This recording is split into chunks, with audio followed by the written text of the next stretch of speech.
Data Day. We got Dean. We got Jeff. Let's get to it. Let's go. To the HPLS podcast. Live, relevant, and high performance information, conversations, and education weekly.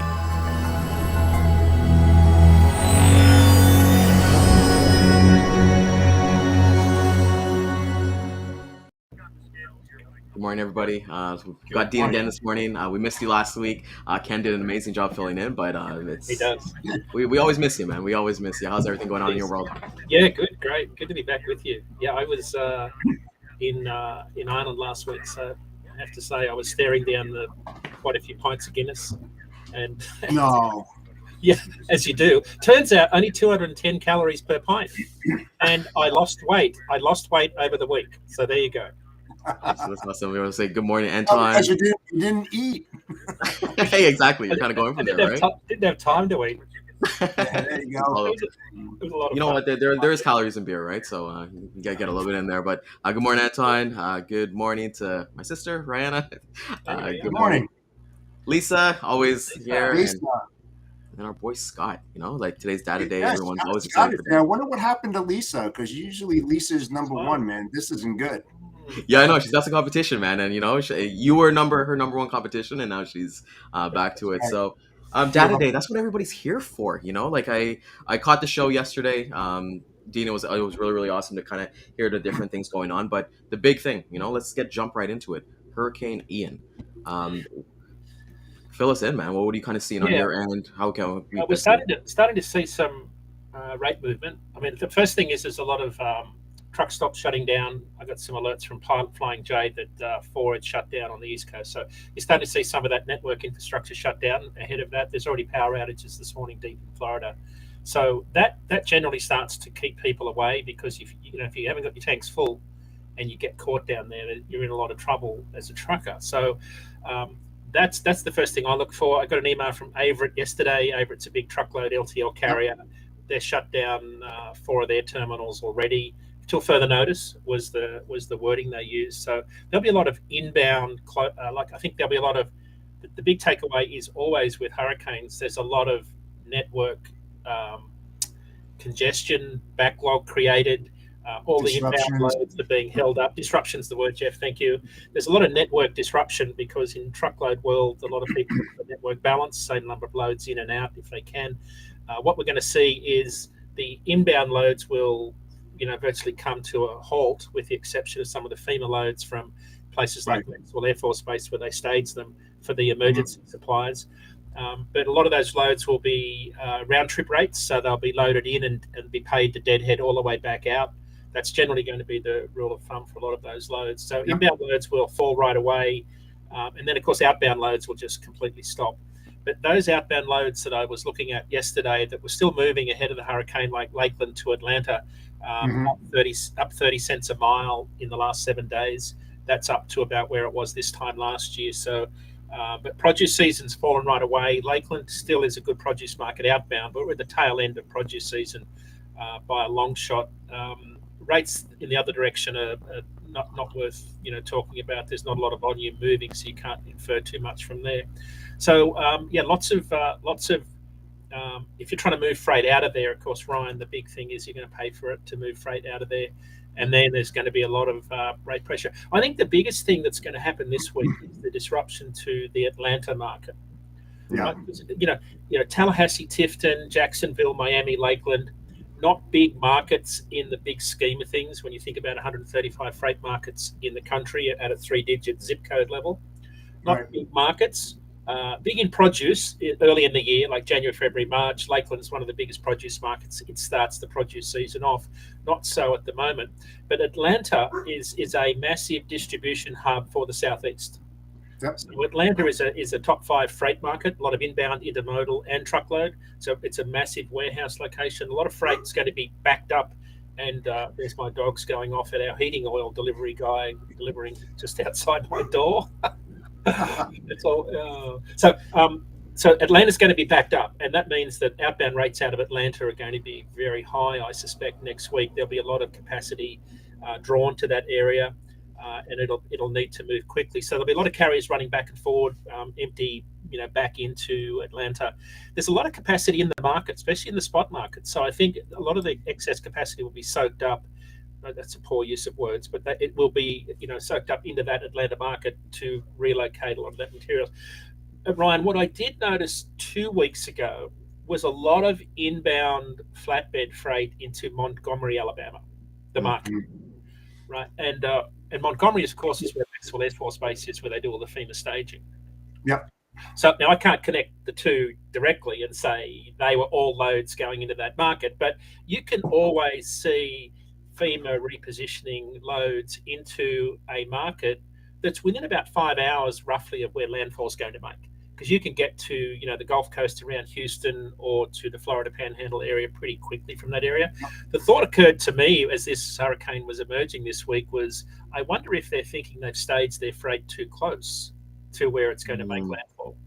Because something too, Dean, that a lot of the electric companies, I know up here in the Northeast, it's all logistics, right? They start pre-staging them, and they're coming in from New York and New Jersey, Pennsylvania, and they start going up that I-95 corridor or a little to the western side, depending upon the path of the hurricane.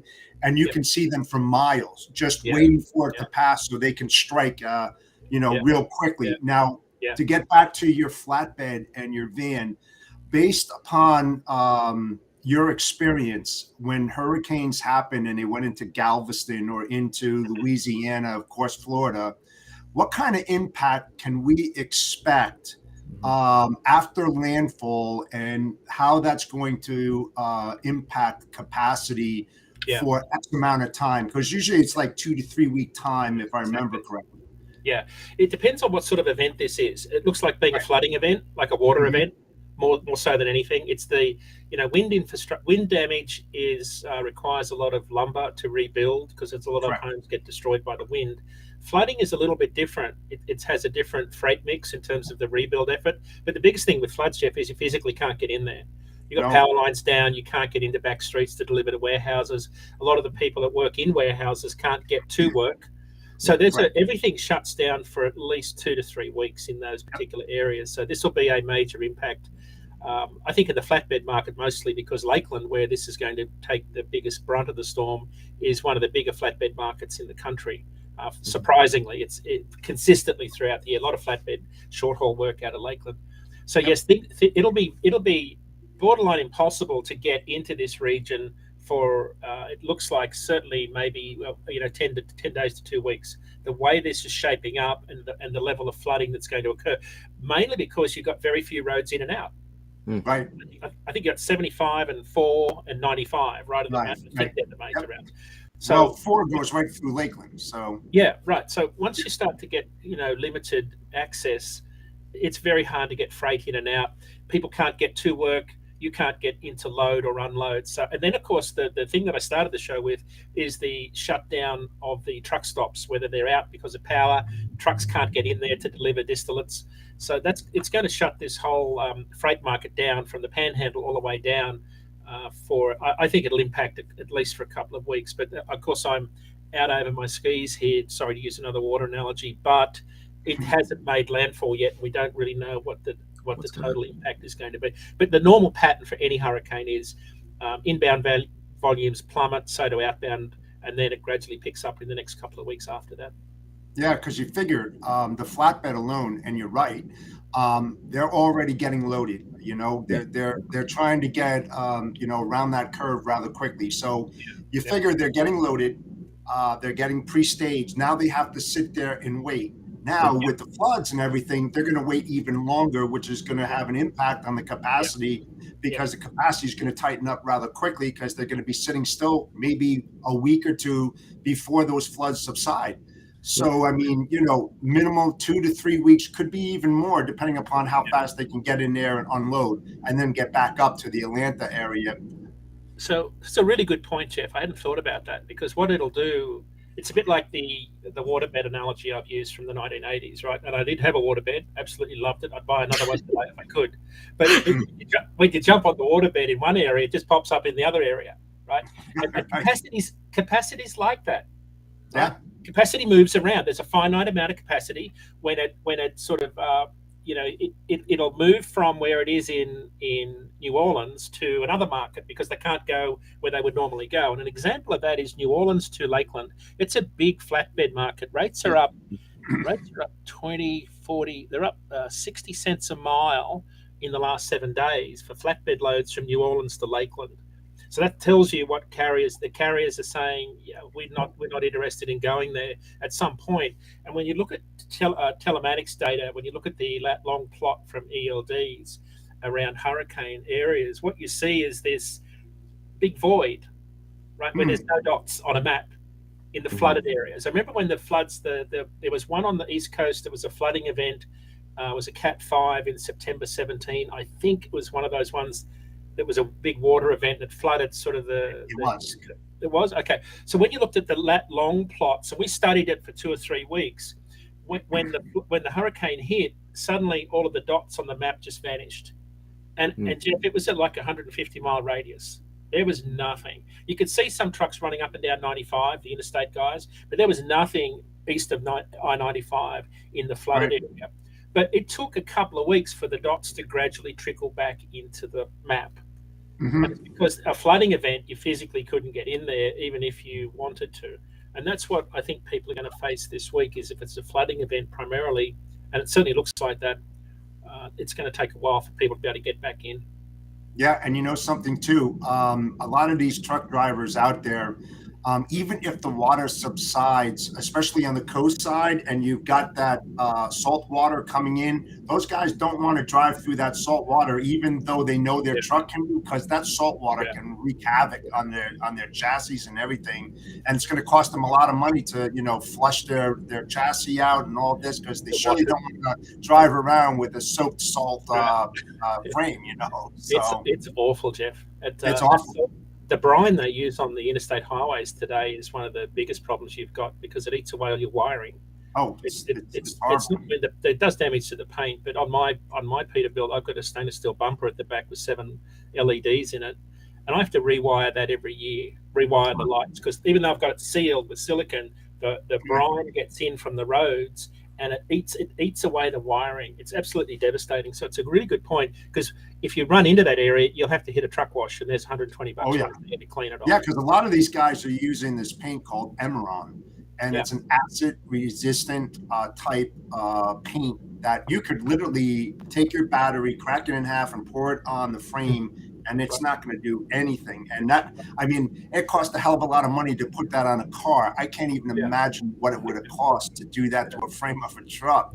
But these guys, when I see trucks going through, high tide water, I've seen that next to the shore because they think they can go through it. And it's like, dude, man, you should not be doing this. The other thing they're going to do is I haven't caught up on the news because I've been away, but I guess there'll be an exemption to hours of service in those areas for all the FEMA relief efforts. That sort of comes with the territory. That just like PPE, right? It's like the PPE, what they did, during the pandemic. They'll do the same thing. Yeah, they'll let you run. They'll sort of give you an exemption for the hours of service. Normally it's for like a month, which is sometimes it tells you. Sometimes they extend that beyond a month. It tells you how much damage there's been in that particular area. So there'll be an exemption for a lot of carriers. There's, this is a time when carriers will in the spot market in particular do exceptionally well for those loads where they can run those emergency loads in. You got to know what you're doing though, is because of the water and the infrastructure. You got to know the roads. You might not have power. You might not have navigation. You've got to be really well prepared to run into these sorts of environments. So it's not for brand new drivers to the industry. That's for sure. But look at this too, Dean. Think about the docks are wiped out. You're trying to get flatbed moves in to get offloaded. So now you have to rent cranes potentially to pull this stuff off the flatbed. All the coordination is going to, have tremendous downtime for these flatbed drivers. Besides just driving in there and waiting, there's so many other trigger mechanisms that have to be, logistically put in place to move this product besides the flatbed alone. So that's going to be power. I think power is going to be the big limiting factor here, not just the physical limitations of water damage, but the wind damage and the loss of power is going to be, I think, a big factor for just in terms of not being able to mobilise. I have to say, I do feel for people that decided. The one thing that caught my attention was all the high rises that have been built in Florida, and people on social media staying in their high rise. And of course, you think, well, there's wind, right? I'm not sure. I've never been there, so I can't speak for what people should or shouldn't do. But if there's a storm surge of the level they're talking about, you're kind of on an island, literally. Like, how do you? There's a lot of people caught like this because there's so much development going on. And to that point, Dean, I have a lot of friends that live down there. Yeah. And I spoke with them over the last couple of days, and they said going into Publix is a big shopping center down in Florida. They said it was crazy. The shelves are getting barren. Everybody is trying to, pack up the food. So to your point, Dean, if you're stuck on an island, how are you going to get the food, your milk, whatever it might be? Plus the sewage system as well. I mean, if you think about that, right? I mean, I don't know. I think I would get the hell out of Dodge. We've got some good friends that live in down near Sanibel Island, Cape Coral, and they're well into their late 70s and not in good health. And they've typically just said, we'll just ride it out. I was really surprised by how many Floridians had been through hurricanes and just were kind of blasé about it. And I thought, well, you've been through it for most of your life then. But when I called them yesterday, they were already southbound into Miami to get away from that. And I thought, well, that's interesting because there's storm surge and flooding going to happen, all over the area. But these were folks that were pretty resilient and had always stayed there. Now they're on a canal system that wouldn't take 6 feet of water to come into their house. So they were smart. But think about, that they are, and there's a lot of retired people that live in Florida too. Elderly. So even more at risk communities. So this is not going to be a lot of fun for people. So. No, but they put a lot of pressure, to your point about the elderly, about emergency services, police, fire, when people have a heart attack or something, because it does happen during these type of storms. How are they going to get in there to pick these people up to save their lives? I mean, you really got to start thinking, logically about this, and why they stay in them. I don't know. It just takes one bad event. Maybe they went through 5 of them and they felt, no problem. We've done this over 20, 30 years, never had an issue until that one time. Yeah. And then you're really screwed or dead. Well, it was 4 years ago that the last hurricane hit the East Coast. So it was 4 years ago. So there's sort of this recency bias where people, it hasn't happened for a while. They probably come a little bit complacent. Maybe they're not as prepared as they should. So, but so this is one of those things. I was speaking at the Journal of Commerce Inland Distribution Conference yesterday in Chicago. There's about 600 people in the audience, all shippers and all modes of transport. And one of the things that kind of struck me was how the freight market has been impacted by hurricanes in the past. If you think about the 2018 freight cycle. And this, so, I think if our audience is sort of listening and thinking, well, what do hurricanes do to the broader market? In 2017, we had 2 big hurricanes hit in September and 1 in August. So I think August was Harvey, and then we had 2 in September. And I distinctly remember in September, the flatbed market took an enormous amount of demand to help in the rebuilding effort of those particular hurricanes in late 2017. And then the flatbed market just took off all the way through 2018. And 2018 was a very strong year from a demand perspective, but it was primarily an industrial economy driven freight market. It was a huge market for flatbed carriers. And spot rates in flatbed were higher than contract for the best part of 8 months of that year. And it wasn't until September in 18 that the market really started to cool down. But it started with some massive hurricanes. And that's the thing that you look at the polar vortex event. The freight market never recovered from that event was it February 21, right? So, we lost about 7 to 8% of our capacity, disappeared off the roads for about a week. I calculate it by the number of miles traveled using those passive highway counters data, where they measure the number of truck passes, and I calculated it was a significant drop. And then the freight market never recovered from that. Like, the rates just kept going up after that. So big events like this have a profound impact on markets, in terms of, the movement in capacity where it shifts, and then the impact on spot rates.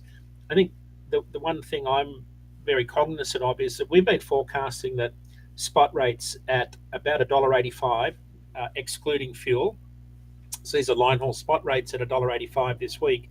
They've got about 5 cents per mile to drop in our short-term forecast between now and Thanksgiving, right? So there's still some room for them to go down. But events like this have the ability to change things around almost immediately. Oh yeah. So it wouldn't be surprising.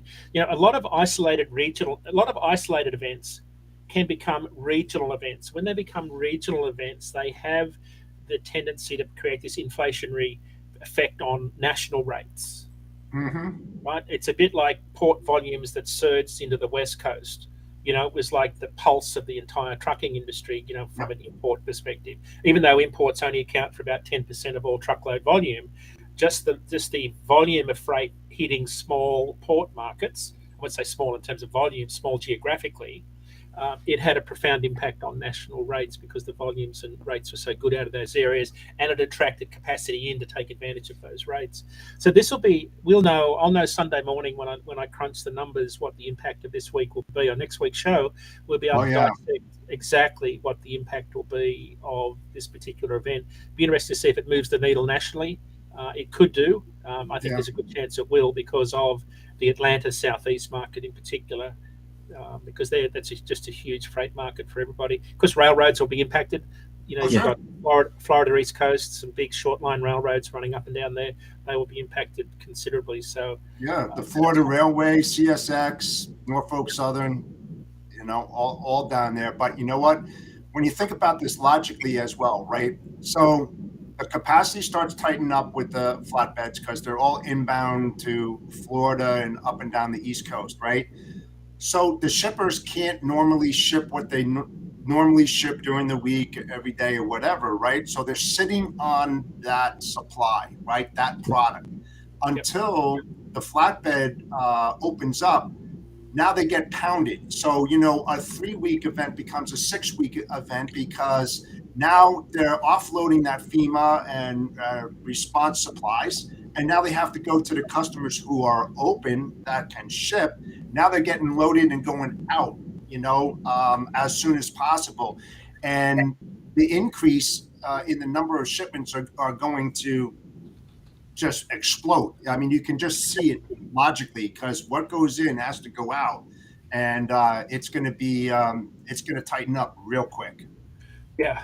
I was fascinated. I've been watching, and I just sent you. I hope you can load this. But what you see is that same effect I showed you with ELD, where all of the ships. There's no ships in the path of this hurricane right now off the Gulf Coast, but I've been watching all the ships at. And this is interesting. There's a massive outflow of ships heading out of Savannah. I wouldn't say what I've been waiting for. This hurricane is expected. There's a good chance. Oh, so you can see it there. Okay, so you can see on the map there, if you look to the east of Florida, you can see the big void. So this is where the ship traffic is avoiding that area. So that's where the hurricane is going to go. And the ships will fill back in as the hurricane moves north. But Ryan, if you could zoom up to Savannah, it's interesting. There's a significant number of vessels going outbound out of there. There you go. And what they're doing, because this hurricane is going to cross Florida's panhandle, then come back in and make landfall again, or potentially make landfall again. Where it's coming in is over Savannah, where they've had 35, 40 vessels at anchor. The big issue with this storm is they'll start dragging anchors. So I think what they're looking to do by the look at this is to reposition to another anchorage area further out to sea, out of the storm's path. That's what looks like happening there this morning. Yep, that's what it looks like right there. Look at that. Yeah. It looks like, just from those arrows, it looks like there's more outbound than inbound, for sure. Well, and I looked at this yesterday. They're moving. Yeah, I looked at this yesterday, and all these dots were stationary. They weren't moving. So you can see even down at Brunswick, Jacksonville. You can see more outbound than inbound. So yes, ships are getting out of the way. So again, this is another thing that will have impact, because we've still got peak season imports sort of surging into the country, or we're at the peak. So volumes will start to come down, but this is the peak volume that the Port of Savannah has been talking about, that where you've got all these vessels sitting trying to get unloaded at the port, having to move offshore further to avoid the hurricane will just mean that you've now got more delays for a lot of those. So this is another. It kind of looks like Long Beach, doesn't it, Dean? Well, I got the email this morning. There's only 11 vessels off Long Beach this morning. Yeah, so. That's my point, because I mean, remember when we were discussing that, and we're seeing those volumes switch to Houston, Savannah, and into New York. Well, here you go, folks. I mean, it's just it's crazy how that shift is happening. It's just, if you go up to if you got to New York is a pretty good port. It's unusual to see 1, 2, 3, 4, 5, 6, 7, 8, 9, 10. Unusual to see 10 vessels at anchor off Long Beach, New York. That is, very unusual to see that many vessels there. Yeah. So that just tells you about the west to east shift that's been going on. All of the congestion we had on the west coast, of course, is now bottled up over here. At the conference yesterday, Jeff, it was interesting. I'd love your perspective on this. Larry Gross was speaking about some of the inland congestion. He said things are easing. Intermodal traffic volumes, even though they're down year over year, the velocity of the trains is increasing, and the number of number of trains that are late outside of 24 hours from their projected time of arrival is improving. So he's saying that things are improving in terms of the congestion side of things. I don't know what you're hearing, but I thought it was interesting. They still have the congestion over there, from what I'm hearing. A lot of the warehouses are still maxed out, and it's very, very difficult to find space. Right. That's what I've heard, and I spoke to some people that are in the international business out here, and they still have issues. Is it starting to subside a little bit, but not where they need to be? Right. I mean, it is every single port. I mean, congestion in warehouse space is the number one problem. And that's the reason why a lot of these companies out there, builders, are looking for land to build more warehousing. And I think I said to you, I think it was Prologis or something several months ago, where they said that they're going to need over the next 10 years, I think, 1 billion square feet of warehouse. Just think of that. 1 billion square feet. I mean, it's just crazy. Who would ever think that this industry would explode that big? I mean, the consumer demand, that's telling them to build 1 billion square feet of warehousing. That's crazy. I often wonder, you look at this and say, well, how did we not realize that we were going to end up with bloated inventories if we ordered all this stuff from overseas? Like, how did we think this was going to happen? And then, of course, we've got deep discounting going on, reported in the Wall Street Journal today, people trying to move all of this inventory. But I heard something yesterday from the senior economist at Journal of Commerce, who's part of IHS Markit / Standard & Poor's, right? So these are really smart economists. Paul Bingham was presenting with me yesterday at the JOC event.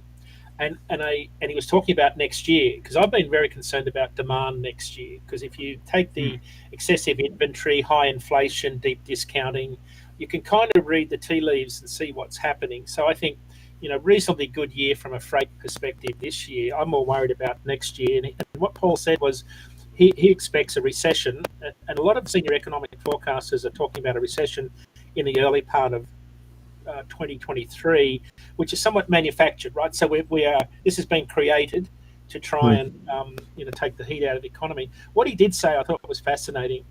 Even though technically it will be 2 quarters of negative GDP growth, he said it'll be very, very shallow. And I thought that was very interesting, because whenever I hear that word, that R word, I get very, very nervous. mostly because I don't Right. understand it because I'm not an economist. But it just doesn't sound good, right? But what he No. did say was it'll be very shallow, and we will start to see a serious return to normalcy, both in labour markets and in the economy. But he was talking about the first half of next year. So I think that's what I'm from a trucking perspective. You could see rates fall even further in the first part of next year, both on the contract and the spot side, before the market starts to get into its next cycle. Right. So, but Well, that's kind of typical, right? I mean, the exactly, first quarter of a new year, and yeah, also what kind of dictates the pace too, is the reverse logistics from the fourth quarter when everybody buys all their supplies and everything, Christmas gifts, whatever, and then they do a lot of return on that. So right, that kind of tells you, um, how much the consumer spent, around the holidays, and then that return. And it's always been like that over the last several years. It's it's a a good great point. indicator. Well, Yeah. it's a great point. We had a guest on our show last week who's an LTL expert, and one of the things I've been noticing is because return season is going to drive a lot of LTL volume, right? Yep. You see, but already LTL volumes are exceeding capacity. When you talk to anybody in the LTL space, capacity is very tight. There's still a lot of LTL volume in the market, so Right. that could mean that the truckload market where we kind of sit, I think it'll be fairly lean next year. Now, I talked to Chris Jolly yesterday, the freight coach from. He runs a really good show, and Chris was saying Yes. that we were talking about the same subject, and he said, "But remember, the start of next year is going to see all of these contract rates in the routing guides that are being negotiated today. Mhm. So next year's contract rates, which are 90% of the freight moved roughly, are being negotiated now in a very different market than it could be next year." And Yep. he said if spot rates sort of drop, then you could see shippers want to try and move volume on the spot market to take advantage of spot rates that are lower than contract rates negotiated today. And Right. And you know what? I mean, the spot market, right? When that spot market starts falling, it yeah, kind of pulls that contract rates down as well. Yep. I mean, that's usually the case on that. But talking about the RFPs and all of that, I mean, long-term contractual agreements, I just don't see. I don't know what your thoughts are about this, Dean, but I mean, I just can't see the sustainability of a long-term RFP, for annual business, because it's just right, it's a huge wave. There's the peaks are higher and the valleys are lower than right, we've ever seen before. It's just all over the board. So how can you sustain that and yeah, actually put a number to a contract where you're not going to lose your shirt, right. whether it's on the shipper side or the carrier side? Well, Chris said exactly that. It was fascinating. He almost said he could see 30-day contracts, right? So it's real dynamic pricing. So, but it was interesting. The data I shared yesterday, I'll just pull up the numbers, because to your point, Jeff, you remember spot rates have dropped 32% on dry vans since the start of the year. So they're down about 92 cents a mile. So they've been sort of dropping consistently. But it's only just in the last month that contract rates are starting to drop. Right, so there's a lag, and we always said 4 to 6 months, and it's kind of tracking about that. But contract rates entering routing guides in the last 2 weeks. So these are contract rates negotiated at a prior time. New contract rates negotiated in the last quarter are coming into routing guides for contract loads 8% lower than the start of September, and in reefer 13% lower. So contract rates are starting to turn, and you'll see there's always a lag between the two peaks in rates. There's kind of a double hump, but they're offset, if you could visualize what that means. And then over time, contract rates will start to sort of lag and then follow. The thing that's different this year around is that we won't see the low point in contract rates for all of you negotiating capacity. We won't see the drop in contract rates bottom out lower than any previous freight cycle in the last 5 years. So the lows of 19, rates aren't going back to where they were in 19, is my point, on the low side. So even our low point forecasts next year are still higher than 2019. The real reason is you pay for it at the checkout. We're all paying a lot more for everything. The operating costs to run my truck are up 25 cents a mile in the last year. Yeah. I'm at $2 a mile today. Of the 25 cents a mile increase in operating cost, 23 of that's diesel. Right, so it's costing everybody a lot more to run trucks. I think there's a lot more carriers who are doing cost plus pricing. We've covered this before on the show. Yep. But you're paying, I'm paying $1,500 to fill up my 2 tanks on my truck. When you pay 4 figures to fill up your truck every 3 days, it's in your face when you are talking to anybody about a load price, the load haul freight. Yep. This is a very different market than before, when diesel was much lower and you could say, oh yeah, I'll just take that load and run for fuel money. You need a lot of revenue on your load to pay for fuel these days. And that's what's different with rate cycle. Everybody is now saying, hey, well, hold on, I can't run for that rate. If you want me to haul 1,000 loads a week on this lane as a big contract carrier and a big shipper, this is the rate, because I've got to pay my drivers 61 cents a mile. I'm paying the best part of 70 cents a mile for diesel. It's costing me $1.30 a mile just to run down the road before I even pay my driver. Like when I look at my fixed and variable costs. So these are very different times, and I think it's important for anybody dealing with your shippers right now is to remember that this is a different market cycle because of what it's costing everybody to. Yeah, and you know something too, Dean, to your point on that RFP. To build those long-term business relationships with your customers that you're doing business with, I would highly advise that you revisit the contract rates and say, listen, if I put these contract rates in place, let's touch base in 2 months from now. Let's revisit, let's see how the market is turning. Let's see what fuel is doing.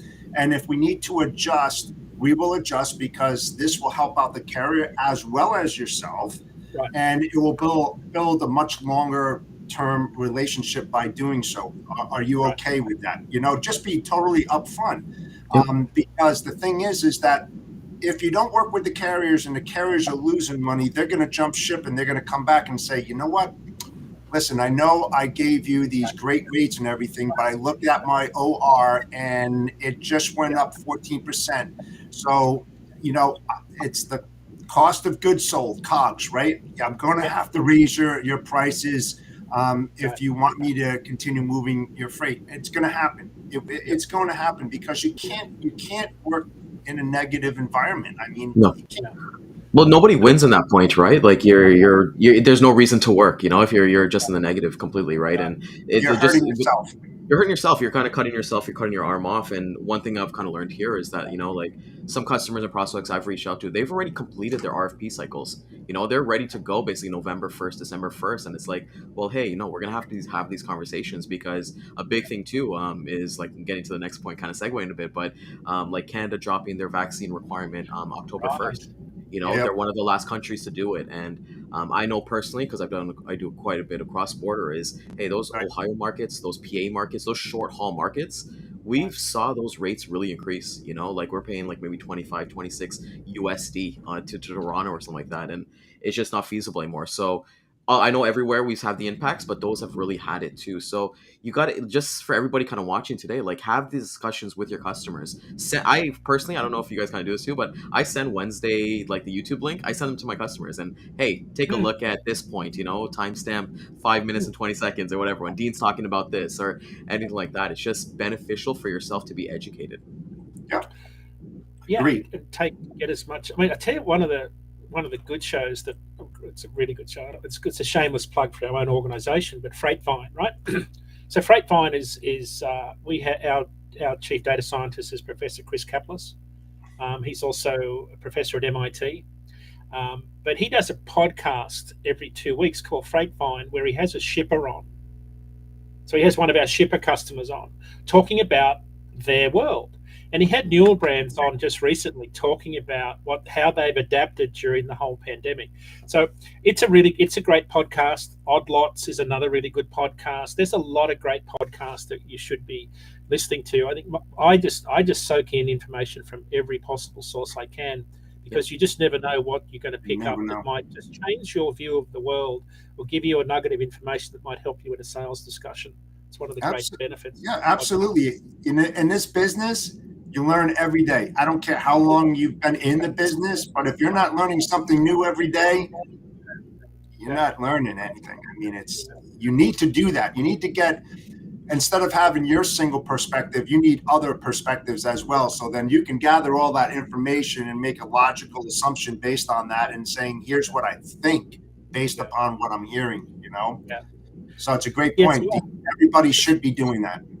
It's why I get in my truck and bang around on the weekend on the highways, because it's a reality check, right? It's, to me, I have all this data at my disposal. I hear all these things, and then I'll just go out and hang out in the truck stop for a while. I'll check out what's really going on, and man, do you find out really quickly what's really going on. And it's because it's a very different world. There's a big disconnect between what goes on the road and what happens sort of in our world, you know, not driving. It's still pretty tough out there for drivers. I've got to say, we had Driver Appreciation Week a little while ago. It's really good that the Canadian government's relaxed that mandate across the border. It is. You know, so Ryan, it's a good, interesting question. I talked to Chuck Snow, and I think he's been on the show here with Dan. Chuck Snow from Traffics. Chuck said that, and this was in February when the cross-border protests were going on. Right. He said conservatively, we've lost about 20% of our cross-border drivers, and who no longer will cross the border. And when I spoke to him about 6 weeks ago, he said that's still in effect. So it'll be interesting to see. And what he predicted back in February happened. He said more capacity will stay in Canada, rates will drop, and rates will go up across the border because capacity is tightened because there's fewer drivers. So it'll be interesting to see how that transpires now into some of the cross-border rates.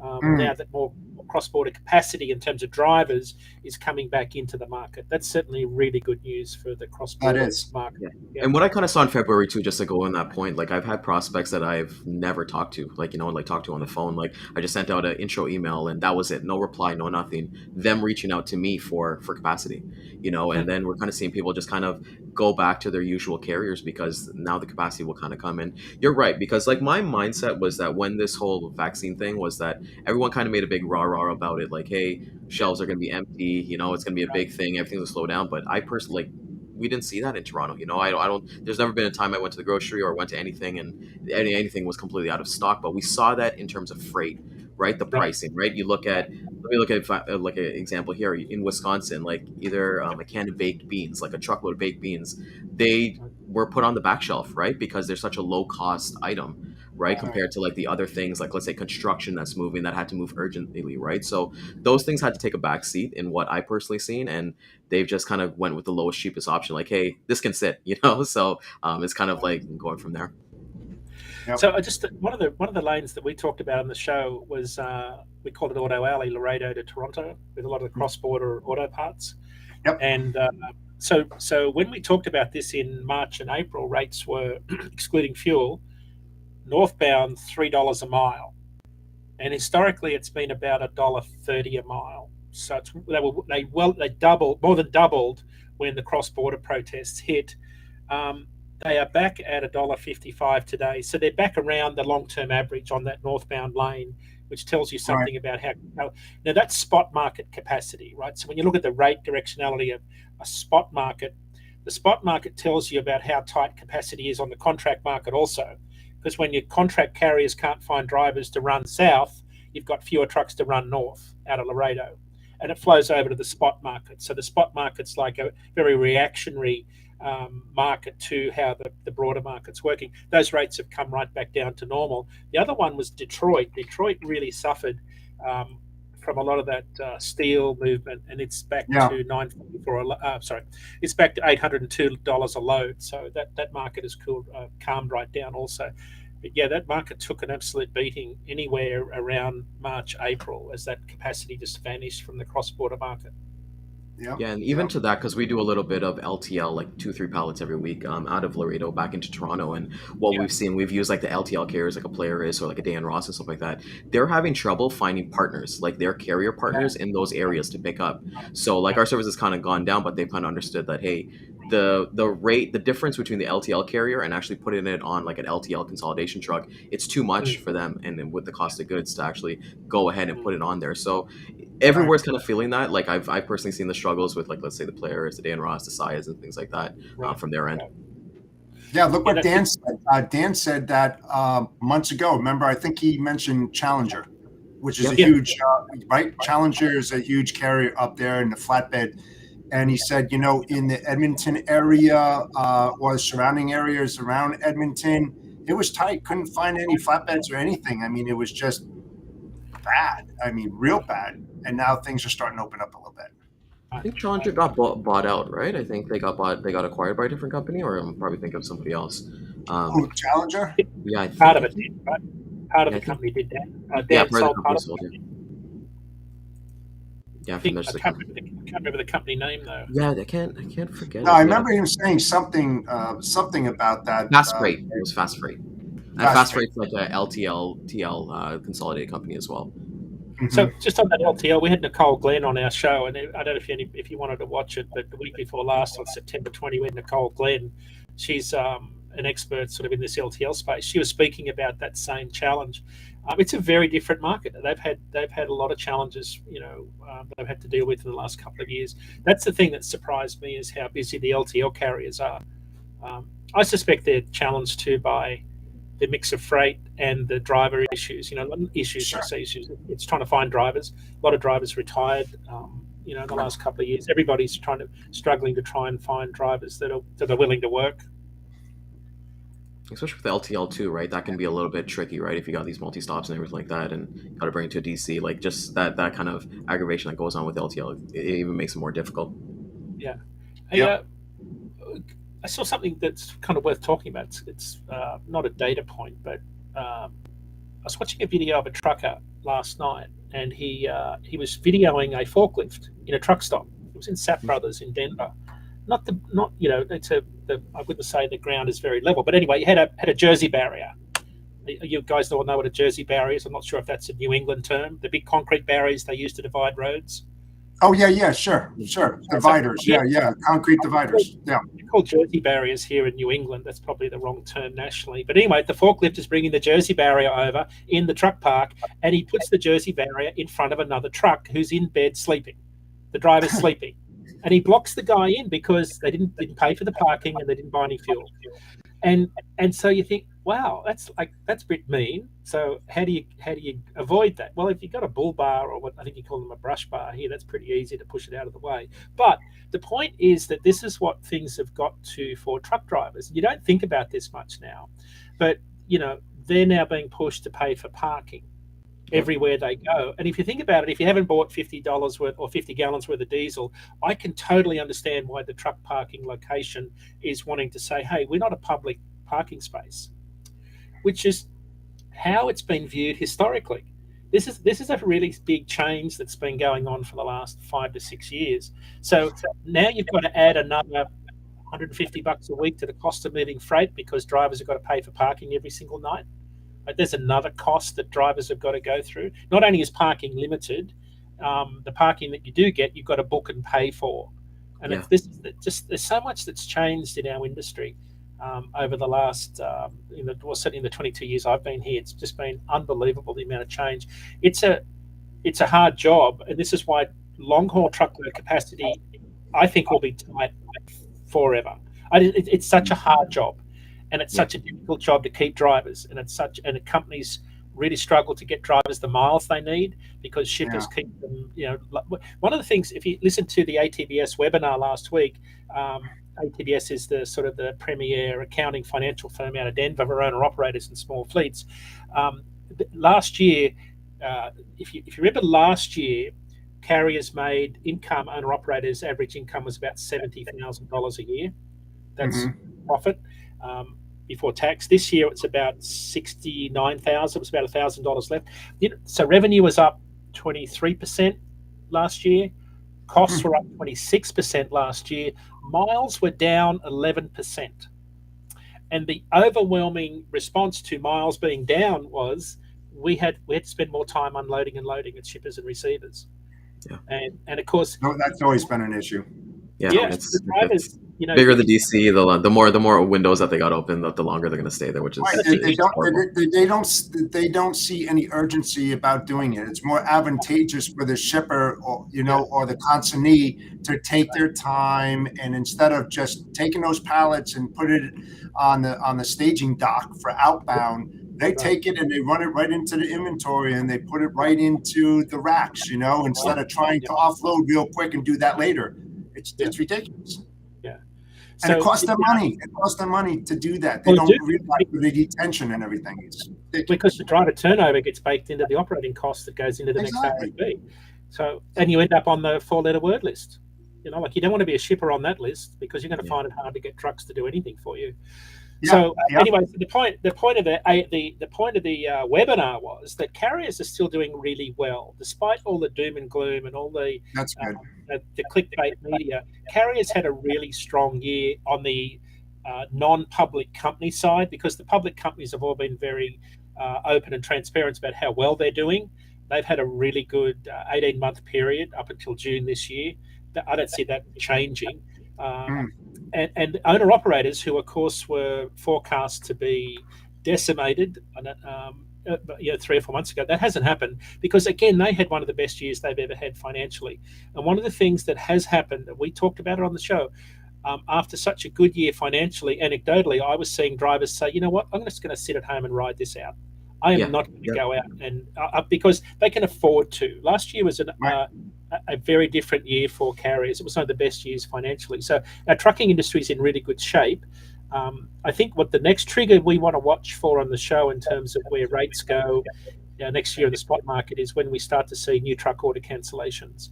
So we've had a lot of truck orders, a lot of issues trying to get trucks out of factories.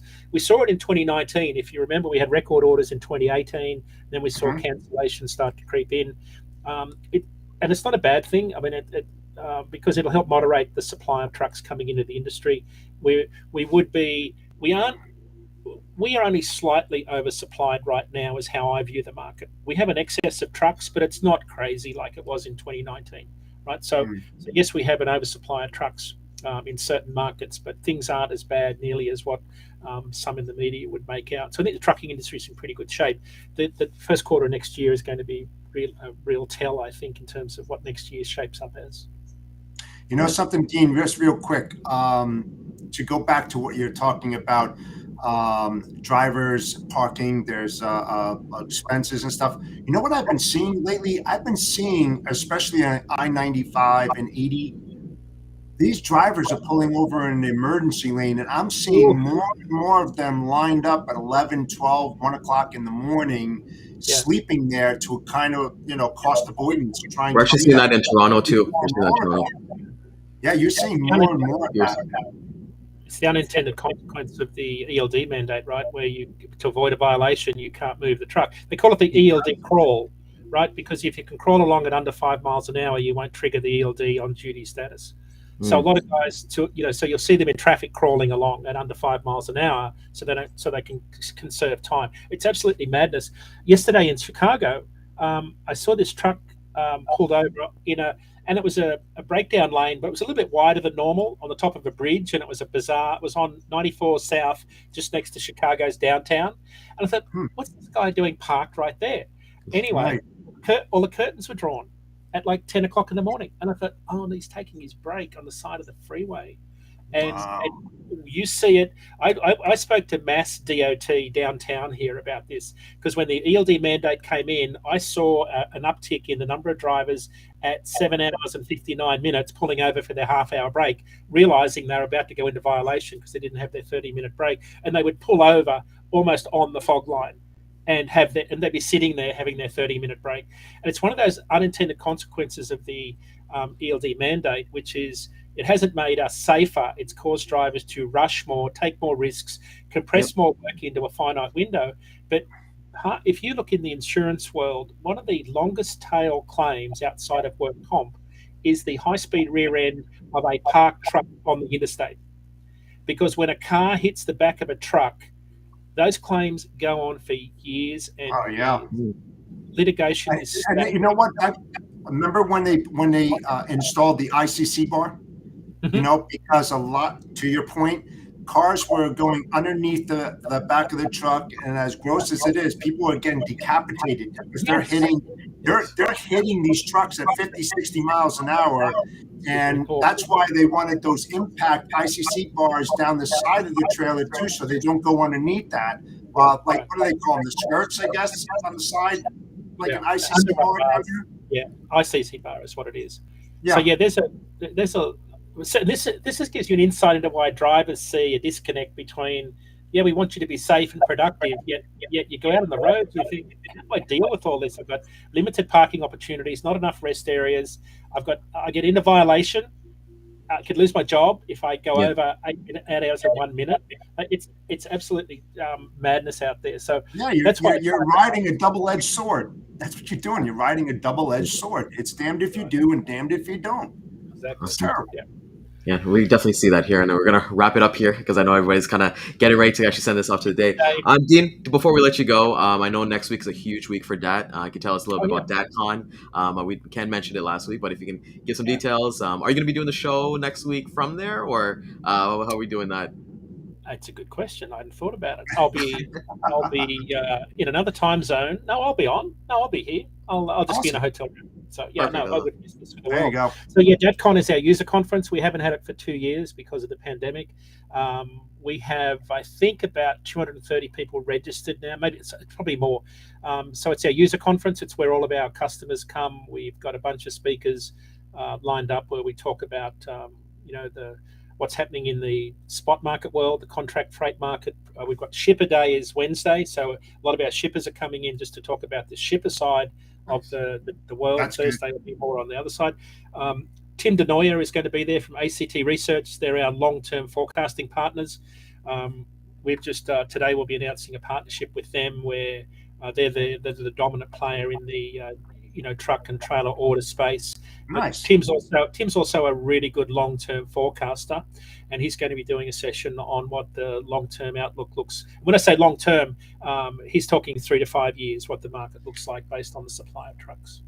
Thanks for the opportunity. Yeah, there you go. No, You can still It's register. gonna be awesome. I wish I would be able to go. Yeah. That's awesome. So, want to thank everybody for coming out. This is honestly one of the best days of the week where you get all your data in. We are going to be hitting the replay at 12 Eastern and 3 p.m. Eastern time again. We're going to be on LinkedIn, YouTube, and Facebook. Make sure to like, comment, share, subscribe, tell everybody, tell all your customers, tell your carriers, tell everybody about the show because it definitely brings some value. Thank you, Dean, for always being here. It's always a pleasure to have you on here. Jeff, always a pleasure, man. You always adding value. So, with that, we're going to take you out. Everybody enjoy the rest of your week and hope to see Dean next week at DATCon in the background. Absolutely. Yeah. Have a great day, guys. Thanks. Centurion Trucking. Our motto is people before profit.